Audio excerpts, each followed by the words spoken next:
Our next story is about the US job cuts. You know that there have been mass layoffs in the United States, mass layoffs targeting government employees. The face of these layoffs is Elon Musk, the world's richest man. Musk has been taking a chainsaw to American government jobs via DOGE, the so-called Department of Government Efficiency. DOGE suggests job cuts and US government departments rush to comply. That is how it has been so far. But Musk and DOGE now face a new challenge. A judge in America has pushed back against these layoffs, calling them a sham and ordering that the fired workers be reinstated immediately. Here's our report. How many US government workers have been fired so far, roughly 50 days into Donald Trump's second presidency? No one actually knows the exact figure because that data hasn't been made public yet. It is an attack on the worker. But conservative estimates say about 100,000 people, with some 24,000 people being fired outright and around 75,000 opting for buyouts. They chose to quit in return for payments up until September rather than risk getting the axe. That's the big fear among government workers in the United States because of Elon Musk and his Department of Government Efficiency. DOGE is a temporary US government organization brought in to save money. How? Apparently by taking a chainsaw to government contracts and jobs. This is the chainsaw for bureaucracy. Chainsaw!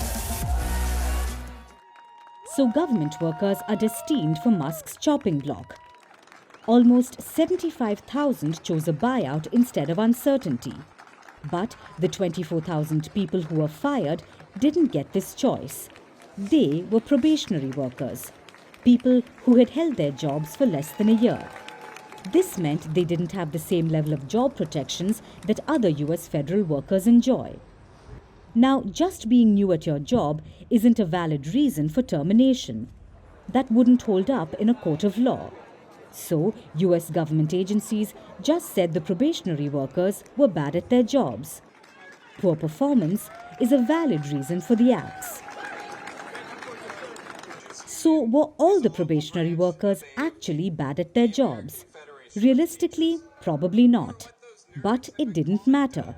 Musk and DOGE called for job cuts. So, the US government agencies delivered.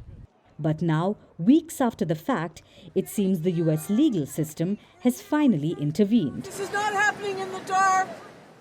2 judges ruled against the DOGE cuts yesterday, one in California, another in Maryland. The California judge said, and I quote, "It's a sad day when our government would fire a good employee and say it's for performance when they know good and well that's a lie. It was a sham in order to avoid statutory requirements." The Maryland judge shared the same view. He said, "The sheer number of employees that were terminated in a matter of days belies any argument that these terminations were due to the employee's individual unsatisfactory performance or conduct." Both judges have ordered a halt to mass layoffs, and they have ordered the reinstatement of fired government employees. But the matter is far from closed. For one thing, the US government will appeal these orders. The case will go through the courts. So who knows if and when anything will change. Meanwhile, more layoffs are on the cards, this time for more tenured federal workers. Trump had ordered US government agencies to come up with a hit list. The deadline was yesterday. So expect more mass layoffs soon. Meanwhile, some US government agencies have made deals with DOGE, pledging to work with Musk's team to cut jobs. The agencies will be the ones wielding the axe. Musk and DOGE will just drag victims to the chopping block. Firstpost brings you the Ideas Pod at the Raisina Dialogue 2025, the largest gathering of global policymakers, thought leaders, and innovators, now on the fastest growing international news platform. Big ideas, big debates, big impact. Only at the Ideas Pod. Raisina Hill. Firstpost gives you front row access to the conversations that matter most. The Ideas Pod. Raisina Dialogue 2025 on Firstpost. From March 17 to March 19.